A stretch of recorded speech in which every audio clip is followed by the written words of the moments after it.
You know, when you watch the Tour de France, it becomes pretty clear where the whole race is really won or lost. It happens on the slopes of these absolutely legendary mountains. And these are more than just roads. They are arenas. Arenas of suffering, of history, and of glory. What makes these climbs, and the riders who conquer them, truly legendary? All right, so here's our game plan. First, we'll break down what makes a climb so incredibly difficult. Then, we'll visit some of the historic battlegrounds where legends were made. After that, we'll face the modern monsters of the race, get into the science of the ascent, and finally, really try to understand why these mountains are the very soul of the Tour.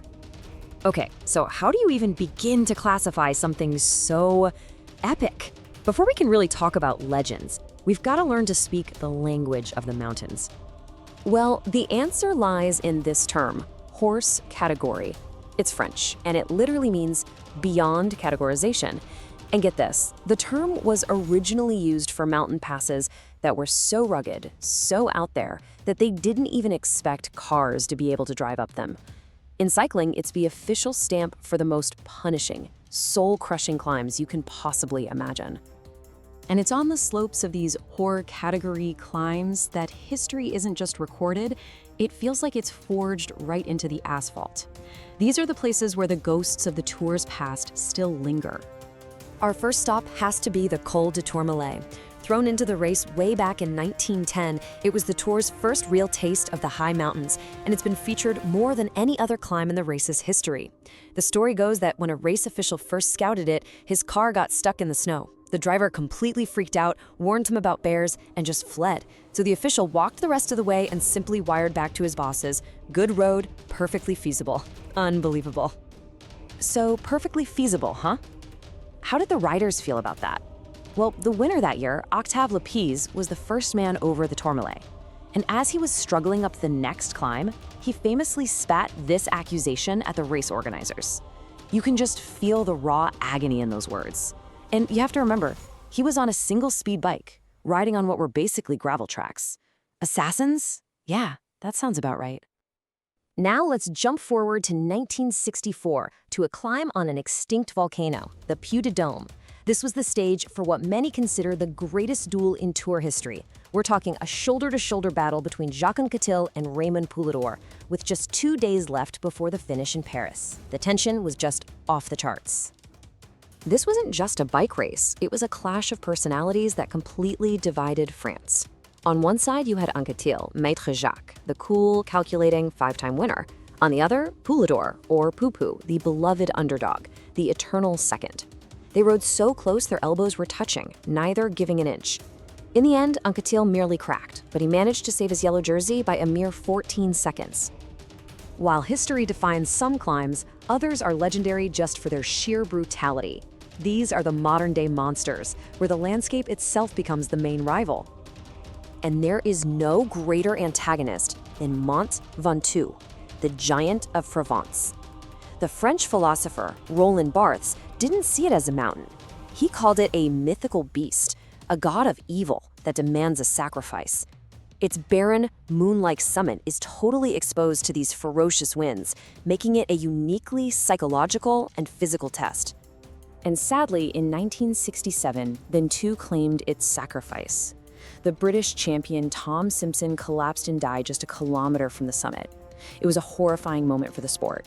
It revealed the deadly combination of extreme exertion, the heat, and the amphetamines he had taken. A monument now stands right where he fell, a stark reminder of Ventoux's unforgiving nature. Now, if Ventoux is a mythical beast, the Col de la Loze is a modern-day torture device. It was only fully paved in 2019, built on a narrow bike path. This isn't a traditional mountain pass. It feels like a climb designed by a sadist. It's completely unpredictable, with constantly changing gradients that are meant to do one thing: break a rider's rhythm. The crucial thing here is how deceptive this climb is. An average gradient of 6.5% sounds manageable, right? But the reality is just brutal. The final kilometers are a roller coaster of steep sections over 9%, with these ramps that kick up to an unbelievable 24%. It's like hitting a wall over and over again. And in 2023, the climb did its work. As his rival rode away from him, 2-time Tour winner Tadej Pogačar said this over his team radio: "I'm gone. I'm dead." This climb broke one of the best cyclists on the planet. When a climb can do that, you know it's in a league of its own. This all begs the question, what kind of superhuman physiology does it take to even attempt these climbs, let alone race up them? Let's look at the science. So not all riders are built for the mountains. You have your time trial specialists who are often bigger, focused on producing huge absolute power. But climbers, they are a different breed. They are leaner and lighter, because when you're fighting gravity, what matters most is relative power, or your power to weight ratio. So what does that engine look like?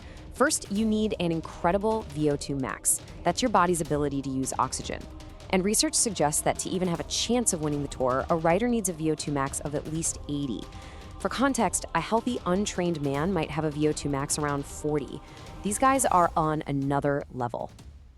But the single most important number is the power-to-weight ratio. To be competitive on a climb like the Tourmalet or La Loze, a rider must sustain an output of at least 6 watts for every kilogram of their body weight.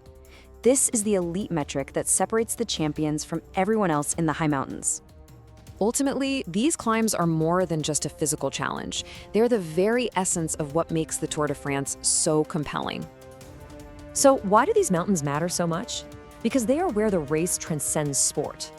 They're the historic stages for duels like Anquetil and Pouladors, they are mythical tests of character like Mont Ventoux, and they are laboratories pushing the absolute limits of human performance. On these slopes, cycling becomes something more profound.